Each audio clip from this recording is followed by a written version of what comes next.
Hello teachers, அனைவரும் நம்முடைய எதிர்வரக்கூடிய தேர்வுக்கு மிக சிறப்பாக தயாராக இருப்பீங்கன்னு நம்புகிறோம். இப்போ எக்ஸாம் ஹாலுக்கு போகிறதுக்கு முன்னாடி நம்ம எப்படியெல்லாம் ப்ரெஷர் சுச்சுவேஷனை ஹேண்டில் பண்ணணும், எக்ஸாம் ப்ரிப்ரேஷன்ஸ் நல்லா பண்ணியிருப்பீங்க, அதனால் அதில் எந்த விதமான குளறுபடியும் இருக்காது.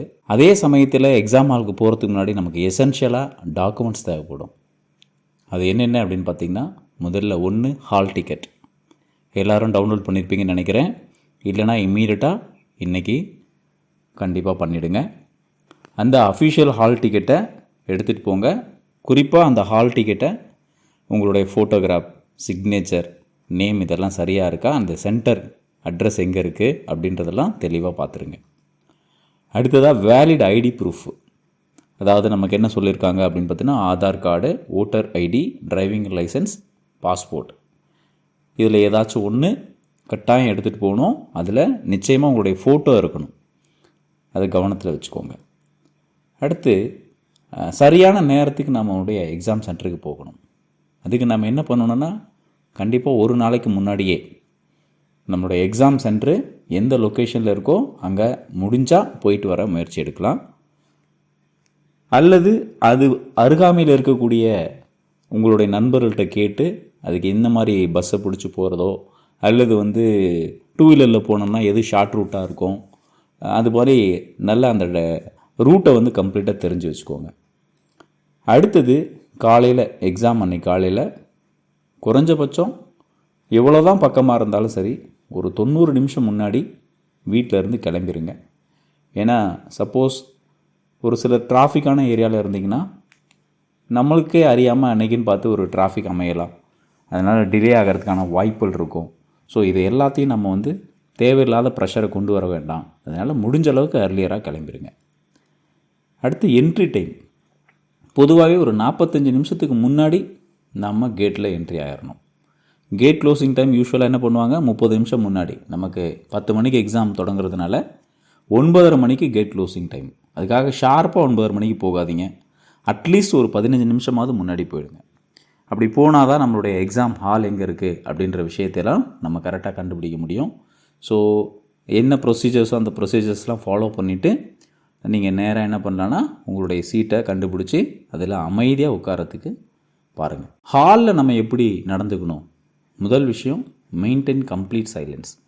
முடிந்த வரையில் யார்கிட்டையும் பேசாதீங்க. ஏதேனும் சந்தேகம் இருந்தால் கூட ஹால் சூப்பர்வைசர்கிட்ட ஜென்யூனாக நீங்கள் உங்களுடைய டவுட்டை கிளாரிஃபை பண்ணிக்கோங்க, எந்த விதமான ஆர்கியூமெண்ட்ஸும் இல்லாமல். ஏன்னா எவ்வளோக்கு எவ்வளோ நம்ம அமைதியாக இருக்கிறோமோ அவ்வளோக்கு அவ்வளோ நம்மளுடைய இன்புட்ஸ், நம்ம ஏற்கனவே கொடுத்துருக்கக்கூடிய இன்புட்ஸ் அழகாக அவுட்புட் வரும். இல்லை அப்படின்னா நாம் கிளம்ஸியாக இருந்தோம்னா ரொம்ப கஷ்டப்படுவோம். எக்ஸாம் ஹாலில் கொஸ்டின்ஸ் நமக்கு ஈஸியாகவே வந்திருந்தால் கூட நம்ம அதை தவறு பண்ணுறதுக்கான வாய்ப்புகள் அதிகமாக இருக்கும். ஹால் சூப்பர்வைசர் சொல்கிற இன்ஸ்ட்ரக்ஷன்ஸை தயவு செஞ்சு ஃபாலோ பண்ணுங்கள். ஏன்னா அவங்களுக்கு என்ன இன்ஸ்ட்ரக்ஷன் கொடுத்துருக்காங்களோ அதை தான் உங்கள்கிட்ட கொடுப்பாரு. அதை உங்களால் முழுமையாக ஃபாலோ பண்ண முடியும். அதை ஃபாலோ பண்ணுங்கள். ஹால் டிக்கெட்டும் ஐடி ப்ரூஃபும் நம்மளுடைய டெஸ்க் மேலேயே வச்சுருங்க. யார் வந்தாலும் எடுத்து பார்க்குறதுக்கு வசதியாக. பிளாக் பால் பாயிண்ட் பென் தான் யூஸ் பண்ண சொல்லியிருக்காங்க. அதனால் மறக்காமல் பிளாக் பால் பாயிண்ட் பென் எடுத்துகிட்டு போங்க. 2 அல்லது 3 பென் கூட எடுத்துகிட்டு போகலாம், தப்பு இல்லை. ஆன்சர் ஷீட் டீட்டெயிலை கண்டிப்பாக செக் பண்ணுங்கள், சரியாக இருக்கா அப்படின்னு செக் பண்ணுங்கள். அதில் குறிப்பாக செய்யக்கூடாதவை என்னென்ன அப்படின்னா, எலக்ட்ரானிக் டிவைசஸ், நம்மளுடைய வாட்ச் கூட பார்த்திங்கன்னா ஸ்மார்ட் வாட்சஸ்லாம் கட்டிட்டு போகக்கூடாது, கால்குலேட்டர்ஸ் எடுத்துகிட்டு போகக்கூடாது. இது மாதிரி எந்த விதமான எலக்ட்ரானிக் டிவைசஸும் கொண்டு போகாதீங்க. உங்களுடைய செல்ஃபோன் முக்கியமாக எங்கே வைக்க சொல்கிறாங்களோ அந்த அறையில் வைங்க. உங்களுக்கு ஒரு வேளை சேஃப்டி பயமாக இருந்தது அப்படின்னா உங்கள் கூட யாராவது ஒருத்தரை கூட்டிகிட்டு போயிட்டு அவங்கக்கிட்ட கொடுத்து வச்சிடலாம். அல்லது உங்களுடைய வண்டியிலேயே வச்சுட்டு போகிறதுக்கு முயற்சி பண்ணுங்கள். ஸ்டடி மெட்டீரியல்ஸ் தவறுதலாக உள்ளே எடுத்துகிட்டு போகிறத அவாய்ட் பண்ணுங்கள். ஏதோ நம்ம ஒரு ஹிண்ட் மாதிரி எடுத்துருப்போம், பாக்கெட்டில் வச்சுருப்போம், திடீர்னு தவறுதலாக அது உள்ளே எடுத்துகிட்டு போகாதீங்க.